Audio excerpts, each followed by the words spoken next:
own culture. And I ain't seen nobody be a bigger snowflake than white men who complain. Mommy, they won't let us play and have everything we used to have under the old regime where we were racist and supremacists and dominant and patriarchs and hated gays and lesbians and transsexuals. That, yeah, you got to share. This ain't your world. This everybody's world. And let me invite. Good point. Jordan, let's have you jump in on this idea of what you see as the pernicious danger of groupthink when it comes to ethnicity, when it comes to gender. Why do you think that's one of the primal sins, in your view, of quote, political correctness? Well, I think it's one of the primal sins of identity politics players on the left and the right, just to be clear about that.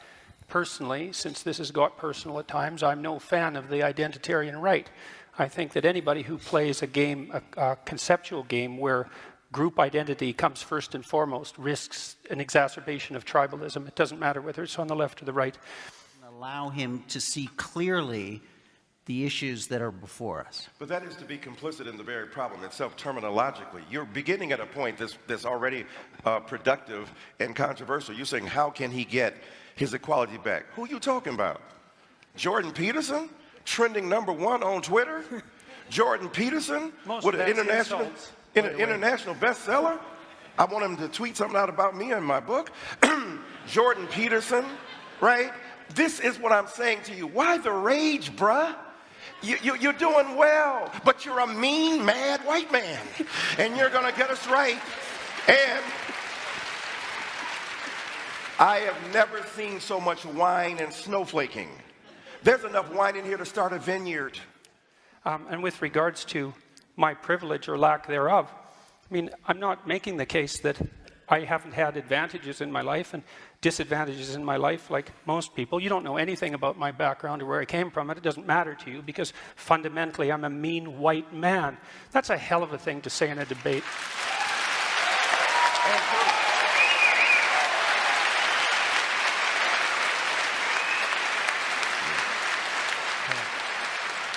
Let me just say. Very, very brief, because I want to move on to men and women. The mean, mad white comment was not predicated upon my historical excavation of your past.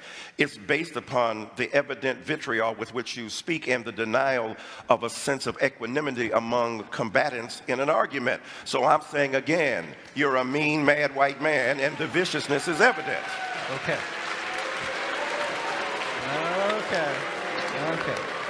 Let's reset. Change the decks here. Let's talk about another big factor. Well, I think I'm going to point out two things again. The first is that my question about when the left goes too far still hasn't been answered. And then the second thing I'm going to point out is that, you know, it's conceivable that I am a mean man. You know, I mean, maybe I'm meaner than some people and not as mean as others. I think that's probably more the case. But I would say the fact that race got dragged into that particular comment is a better exemplar of what the hell I think is wrong with the politically correct left than anything else that could have possibly happened.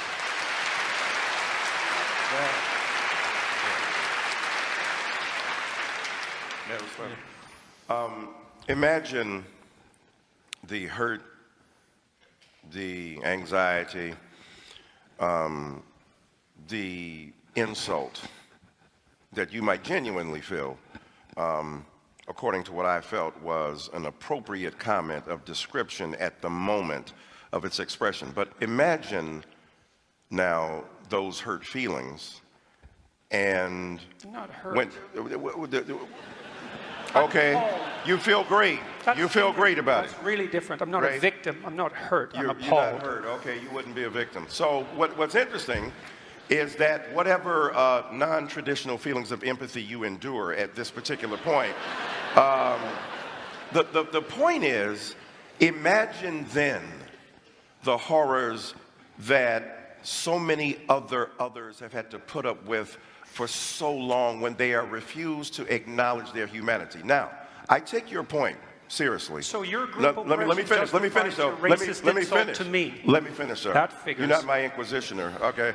What I'm saying to you is that we need to an indigenous or First Nations community where we're able to engage in some of the lovely conversation, but also to listen and hear. And when I added race to that, I was talking about the historically evinced inability to acknowledge others' pains equally to the one that they are presently enduring. So, as a human being, I love you as my brother, but I stand by my comment.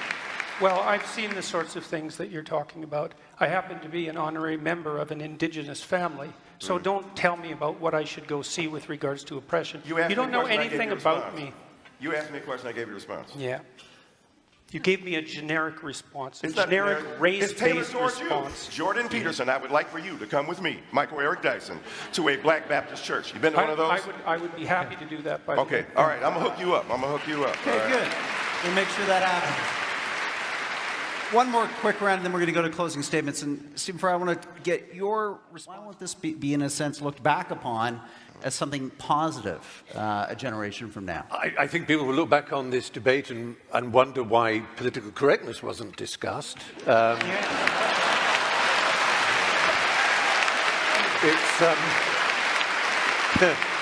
I said it was.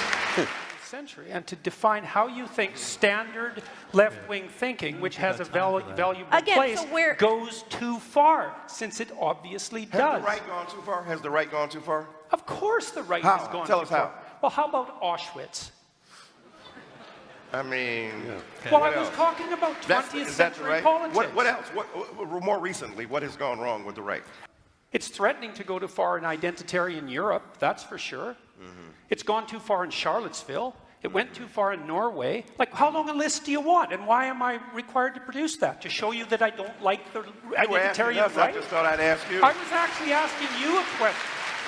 So your assumption is somehow that I must be on the side of the right. It's like, look, the right hasn't occupied the humanities and the social sciences.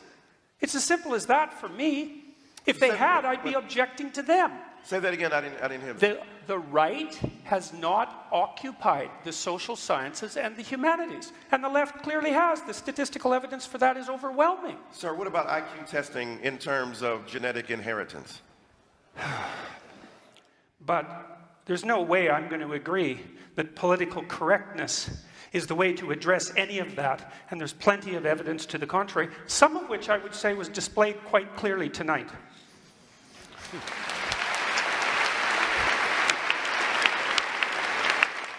Thank you both. We're just going to do a quick discussion with the online audience who's watching right now, just to get your reactions to the debate. And maybe to start with you, Jordan. There were some heated moments here. Did that surprise you, that the exchanges that you had with Michael Eric Dyson?